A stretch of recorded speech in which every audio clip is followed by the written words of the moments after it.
তো গ্রামে আবার একটা নতুন সকাল। তো ঘুম থেকে উঠে গিয়েছিলাম। আমি আবার একটু লেটে উঠেছিলাম। আমার শরীরটা বেশি ভালো ছিল না এর জন্য। এরপরে আমি সকালে কুয়াশা দেখলাম। এরপরে এখন যাব হচ্ছে আমি ফ্রেশ হতে। তো আমি হচ্ছে একটু সকালের পরিবেশটা আপনাদেরকে দেখাই, কি সুন্দর গ্রামের পরিবেশ। এরপরে আমি দরজা খুলে দেখলাম যে বাসায় সবাই উঠে গিয়েছে, একমাত্র আমি ছাড়া। এরপরে আমি হাতে হচ্ছে এই টুথপেস্ট বা টুথ পাউডারটা দিয়ে দাঁতটা ব্রাশ করে নিলাম। এদিকে আমি নিহালের সাথে একটু দুষ্টুমি করলাম। নিহালও হচ্ছে ব্রাশ করছিল। এরপরে আমি রেডি টেডি হয়ে একদম সুন্দর করে সেজে টেজে নিয়েছি। সেজে না, মানে হালকা একটু হচ্ছে নিজেকে রেডি করেছি। এরপর আমি তখনও কুয়াশা ছিল, তখনও কুয়াশা কাটেনি।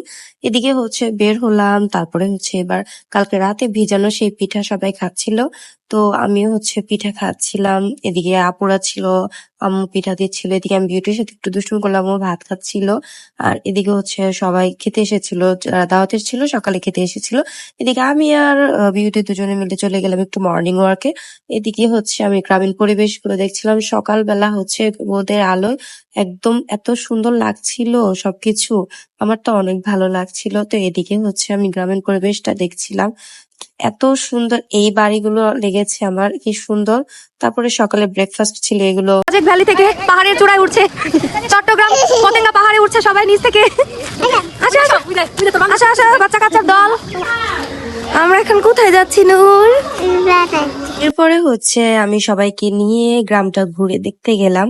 তো এইটা হচ্ছে আমাদের জমি, মানে হচ্ছে সবাই মিলে এখানে গিয়েছিলাম। এবং হচ্ছে দাদার হচ্ছে কবরটাও দেখতে গিয়েছিলাম।